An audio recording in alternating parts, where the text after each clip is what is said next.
오늘은 창세기 9장 말씀입니다. 창세기 9장은 하나님의 약속입니다. 창세기 9장에는 이제 세 가지 내용이 담겨 있습니다. 첫 번째는 복입니다. 복과 먹거리에 대한 이야기가 있습니다. 두 번째는 하나님의 약속입니다.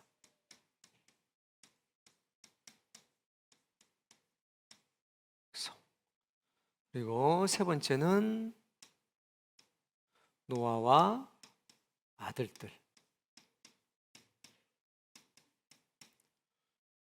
이렇게 창세기 9장은 세 가지가 내요. 첫 번째, 복과 먹을거리에 대해서. 두 번째, 하나님의 약속에 대해서. 세 번째, 노아와 아들들. 세 가지가 나옵니다. 그래서 복과 먹거리의 내용을 보니까 이제 복이 뭔지가 나옵니다. 복을 주시며 이르시되 라는 말씀을 하셨고, 또 먹거리를 너희에게 줄 것이라 라는 말씀을 하셨고, 여기에 조건이 있습니다. 먹을 것을 주는 조건. 그리고 이에 따른 우리가 왜 이렇게 하셨지? 먹을 것을 하는 해석. 이제 따라서 나오겠죠. 해석을 잘 해야 됩니다. 그리고 이제 해석 가운데 뭐가 또 나오냐? 그러면 홍수 이후에 뭐 달라진 게 있는가? 하는 그 차이점을 우리가 찾아볼 겁니다. 자, 하나님의 약속. 첫 번째는 대상입니다. 약속의 대상이 뭐냐? 두 번째는 하나님의 약속의 내용입니다. 세 번째는 상징입니다. 그리고 하나님의 약속이 가지고 있는 특징이 있습니다. 를 함께 은혜를 나누려고 합니다. 자, 노아와 노아의 아들들. 이 첫 번째가 어떻게 되냐면 다시 시작입니다. 다시 시작이 됩니다. 무언가가. 그리고 나서 이제 홍수 사건 이후로 첫 번째 농산물이 이제 등장하게 됩니다.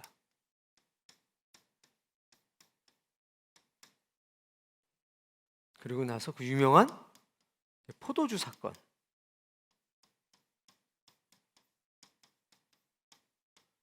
그 유명한 포도주 사건이 나오죠. 그리고 이 포도주 사건에 이제 결과가 나옵니다. 이 포도주 사건이 어떤 결과를 맞이했냐? 그리고 맨 마지막에 노아의 죽음으로 이제 끝이 납니다. 노아의 죽음. 자, 이제 어디서부터 볼 거냐면 9장 1절부터 여러분이 하나씩 읽어보겠습니다. 9장 1절.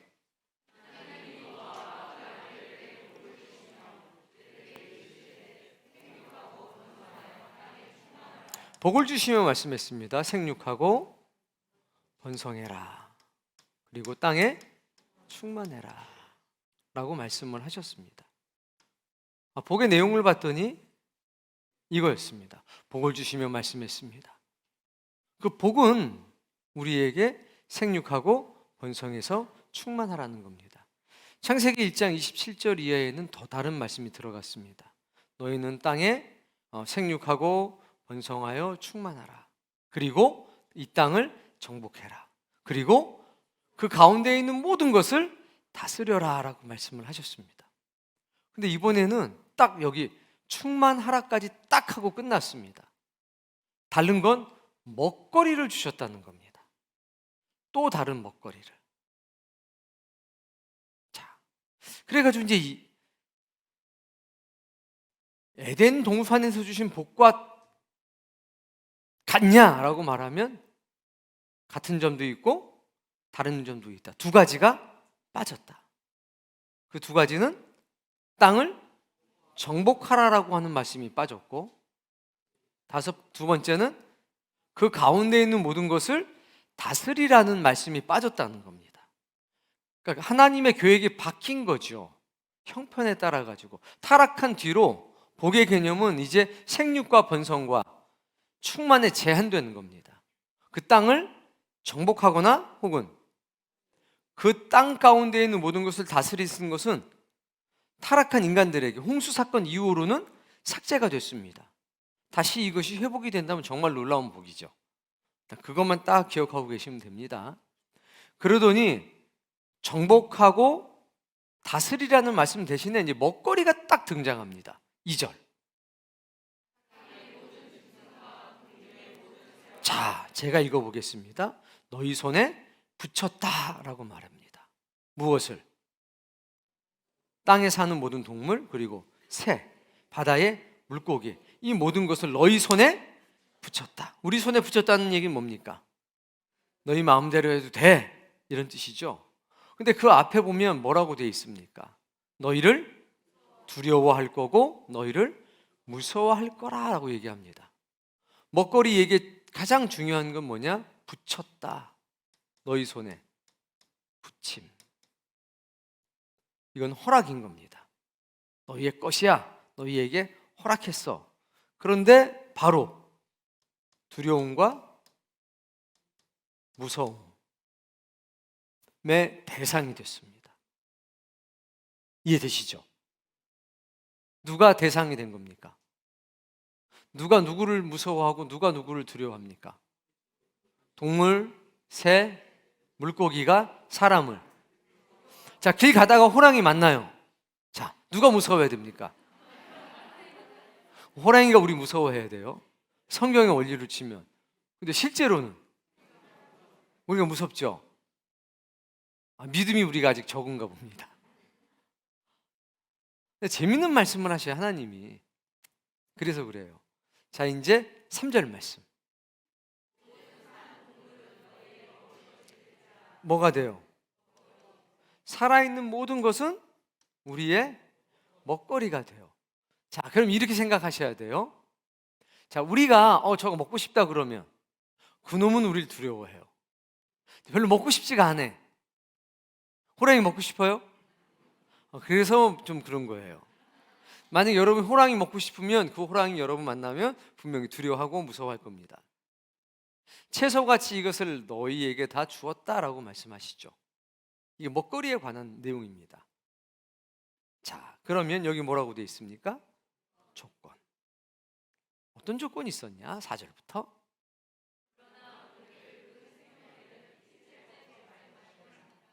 그런데 먹어도 좋은데 피는 먹으면 안 돼라고 말씀하셨어요. 피는 먹지 마라. 그리고 이제 설명을 합니다. 5절하고 6절에 5절. 한마디로 말하면 피는 생명이기 때문에 먹으면 안 돼라고 말씀하시는 겁니다. 6절. 사람은 죽이면 안 돼. 먹는 것뿐만 아니라 죽여서도 안 돼. 하나님이 자기 형상대로 사람을 지었기 때문에 사람을 죽이는 것은 하나님의 형상을 죽이는 것과 마찬가지야 라고 말씀하시는 겁니다. 조건은 피는 먹으면 안 되고 사람은 절대로 해쳐서는 안 돼. 먹을 것의 대상이 돼도 안 돼라고 분명하게 말씀을 하신 겁니다. 이게 조건입니다. 조건. 사람은 절대 먹으면 안 돼. 이런 조건 속에서 육식을 이제 허락하신 거죠. 육식을. 7절.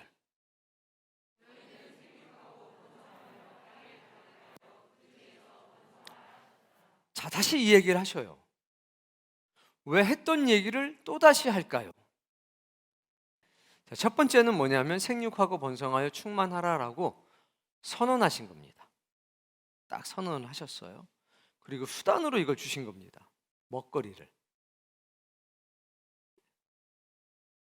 생육하고 번성하고 충만한 걸 뭐로 주셨다고 그랬죠? 수단으로. 먹거리를 그 수단. 어떤 수단? 생육하고 번성하고 충만하게 할 수 있는 수단으로 먹거리를 주신 겁니다. 조건을 붙여서.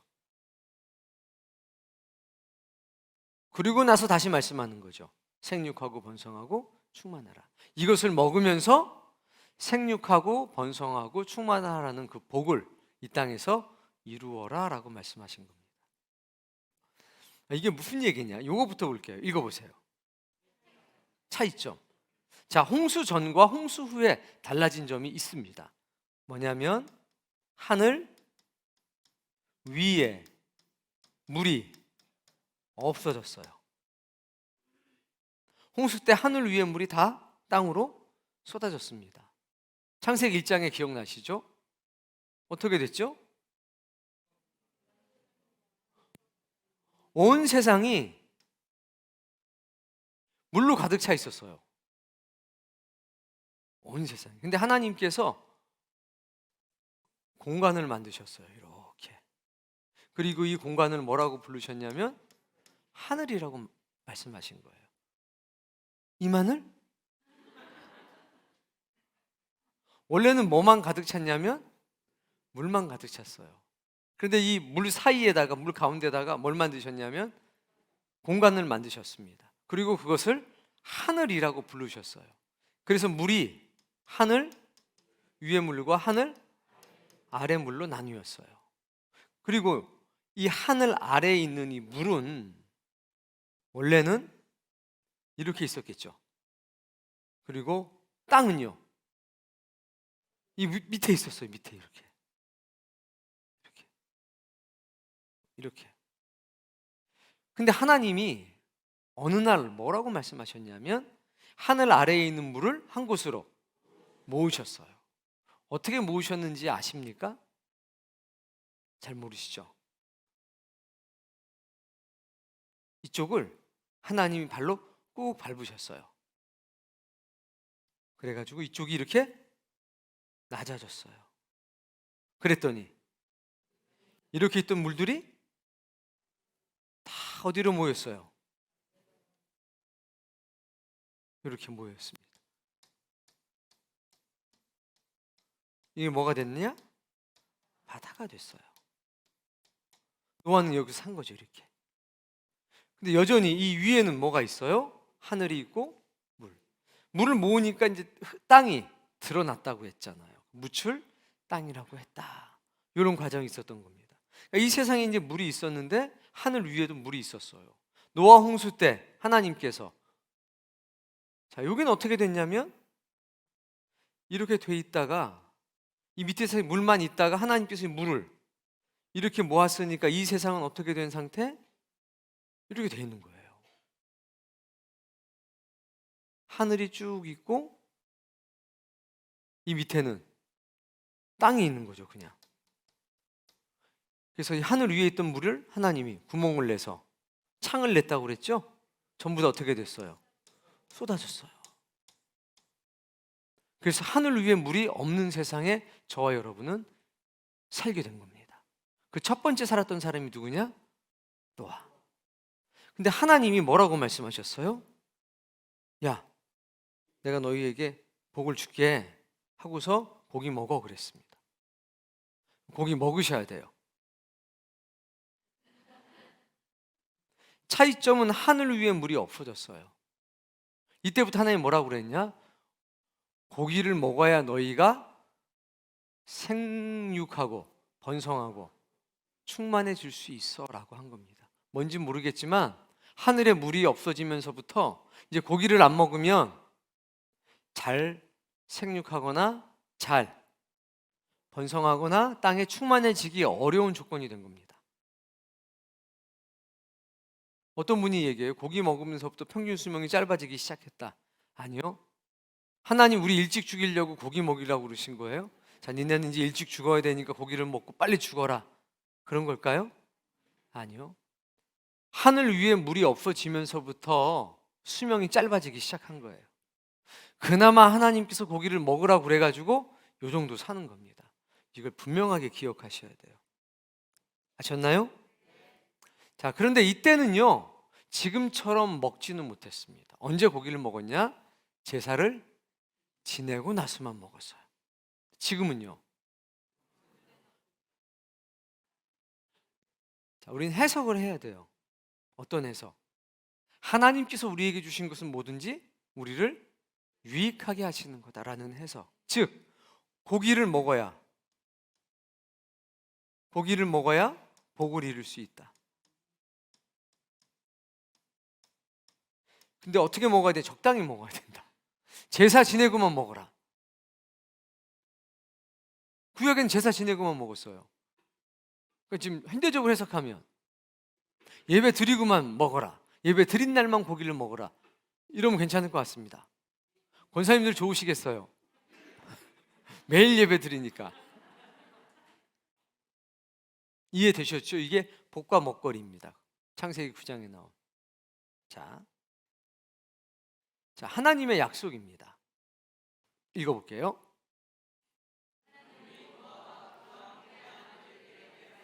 하나님이 말씀하십니다. 읽어보세요.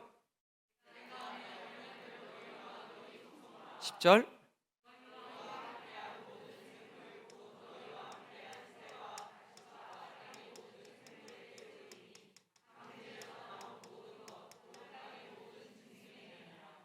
노아와 가족과 방주에 탔던 생물들하고 뭐 하셨습니까? 약속했어요. 언약하신 거예요. 대상은 이겁니다. 그리고 내용은 읽어보니까 홍수로 세상을 심판하지 않겠다 이거예요. 언약의 내용은 그거였다고요. 홍수로 심판하지 않을 거다. 자, 이 말씀은 심판이 없다는 겁니까? 홍수로는 안 하시겠다는 겁니까? 그렇죠. 심판은 있습니다. 그래서 마지막 심판을 우린 뭐라고 얘기하느냐? 불심판이라고 하는 겁니다. 북극이 녹는 건 걱정 안 하셔도 돼요. 왜? 물로 심판은 안 하신다고 그랬으니까. 그래서 제가 생각하기에는 북극에 뭐 얼음이 녹아서 세상에다 잠길 것 같다. 걱정 안 해도 돼요. 그 전에 불심판이 올 것 같아요. 말씀이 이루어지려면 그래야 되잖아요. 물로는 분명 심판 안 하신다고 그랬는데 물이 점점해서 뭐 1m가 차고 3m가 찬다. 그러면 이제 어떻게 생각하는 거예요? 하나님 말씀이 이루어지려면 물이 차기 전에 불이 쏟아져야 되니까. 야, 이런 이야기를 이렇게 재미있게 할 수 있는 교회가 있을까요? 말씀 보면 그렇다는 겁니다. 이해되시죠? 근데 여기 이제 상징이 등장합니다. 13절.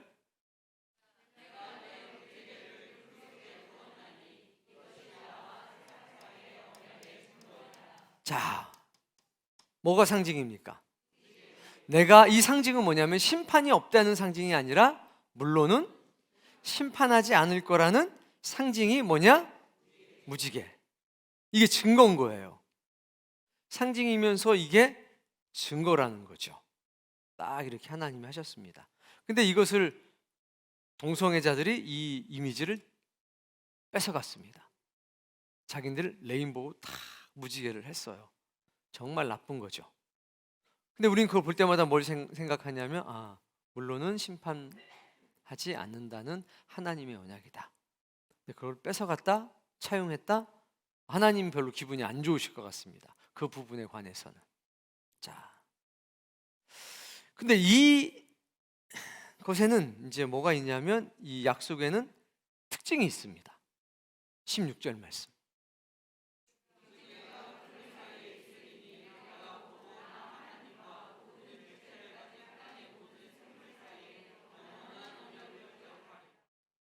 특징이 뭐냐면 무지개를 볼 때마다 내가 물로 세상을 심판하지 않겠다는 것을 기억해라 이렇게 말씀하지 않았어요. 내가 기억할게 라고 말씀하셨어요. 너희들 보고 사람들 보고 기억하라고 그런 게 아니라 이 언약의 특징은 내가 기억할게 예요. 누가? 하나님이 기억할게 하신 거예요. 이게 특징이에요. 두 번째는 언약의 대상이 사람들뿐만 아니라 모든 생물이라는 겁니다. 이 두 가지 특징이 있어요. 이거 하나 깨달아야 돼요. 내가 하나님을 기억하는 것도 중요해요. 당연히. 근데 더 중요한 게 있다는 겁니다. 뭡니까? 하나님이 나를 기억해 줘야 돼요.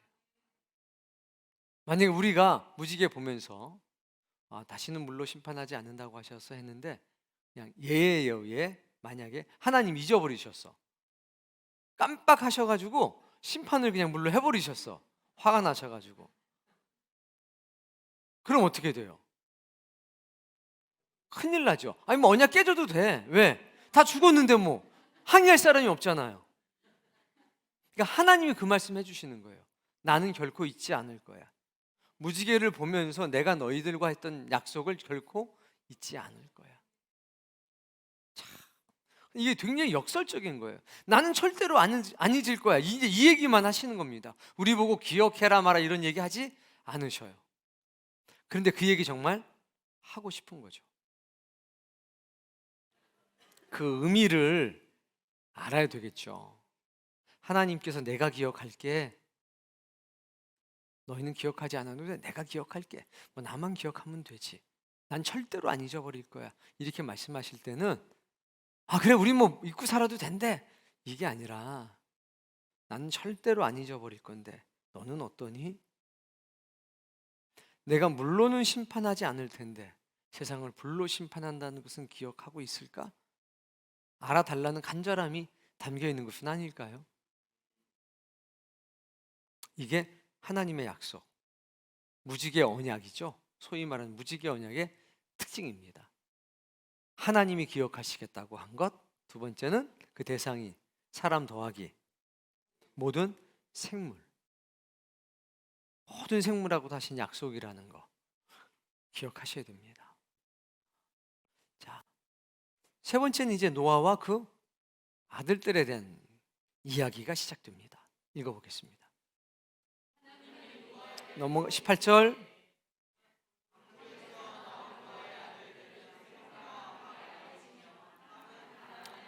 아들들이 몇 명이에요? 3명이었어요.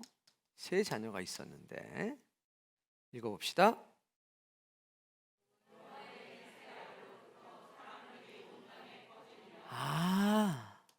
다시 시작한 거예요.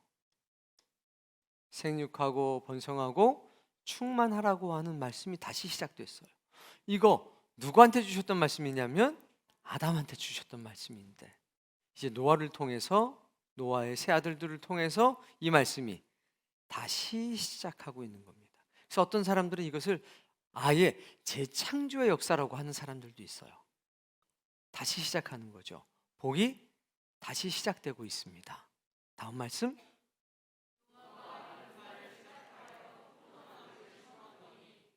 네, 첫 농산물은 뭡니까? 포도였어요. 포도. 자, 이 포도가 상징하는 게 있습니다. 포도는 풍요로움을 상징해요. 그리고 영생을 상징해요. 그리고 부활을 상징합니다. 첫 농산물이 뭐였냐? 포도를 심었어요. 멋지지 않나요? 예수님이 뭐라고 그랬냐? 나는 포도나무요. 풍부, 풍요, 부요를 상징해요. 그리고 영생을 상징해요. 그리고 부활을 상징해요. 누군가 포도나무를 그렸으면 이것은 영생을 상징하는 거야. 이것은 부활을 상징하는 거야. 이것은 풍요를 상징하는 거야. 여러분의 인생에도 이 포도나무가 가득하길 바랍니다. 자, 다음 말씀.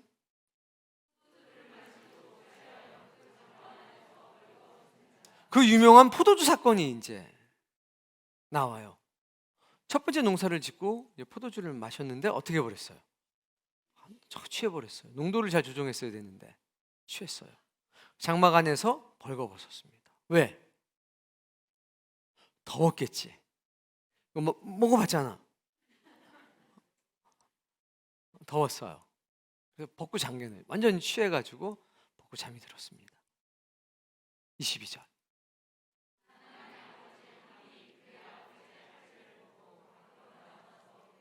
세 아들이 있었는데 세 아들은 셈,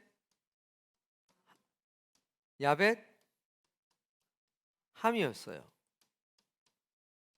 근데 함이 먼저 본 거죠. 어떻게 했냐면 홀딱 벗었네 하고서 나갔어요. 두 형제한테 말한 겁니다. 23절. 근데 그 얘기를 딱 듣자마자 셈하고 야벳은 가가지고 자기들의 겉옷이겠죠. 겉옷을 딱 들쳤고서 어떻게 갔대요? 백스텝을 밟고 들어갔어. 그래가지고 덮어줬네. 어떻게 덮어줬을까요? 백스텝으로 갔는데 불편한 거예요. 굉장히. 앞으로 걸어 들어가서 딱 덮을 수도 있는데 그렇게 하질 않았어요. 뒤로 들어가 가지고 굉장히 불편한 걸 감수하고 잘 보이지 않는데 어떻게든지 해가지고 잘 덮었어요. 얼굴을 돌이켜 아버지 하체를 보지 않았다. 그러니까 뒤로 들어가서 부딪히니까 이제 먼데 보면서 이렇게 싹 한 거죠. 샥샥. 요건 이제 나타났던 사건들 중에 하나예요. 자, 문제는 그렇게 해서 셈과 야벳은 아버지의 하체를 보지 않고 덮었고, 함은 다 보고 떠벌렸어요. 막. 자, 근데 결과가 어떻게 됐냐? 24절부터.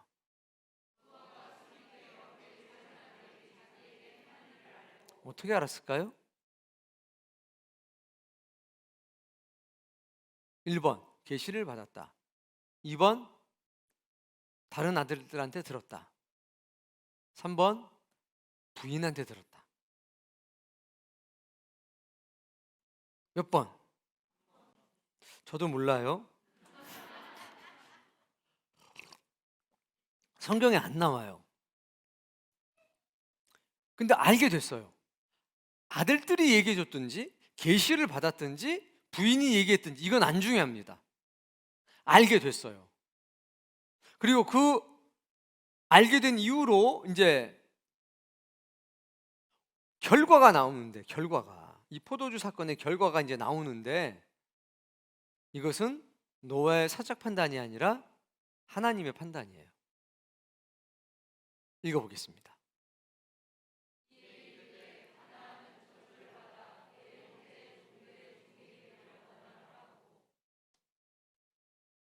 무슨 얘기냐면, 함, 너는 뭐가 돼?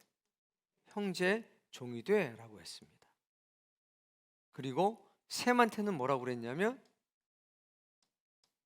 셈의 하나님을 찬송해라 그랬습니다. 셈한테는 다른 거 안 주셨어요. 셈, 하나님은 셈의 너의 찬송이야 라고 딱 하셨어요. 이거 좋아요 안 좋아요? 좋아요? 별로 안 좋아하는 것 같은데. 27절.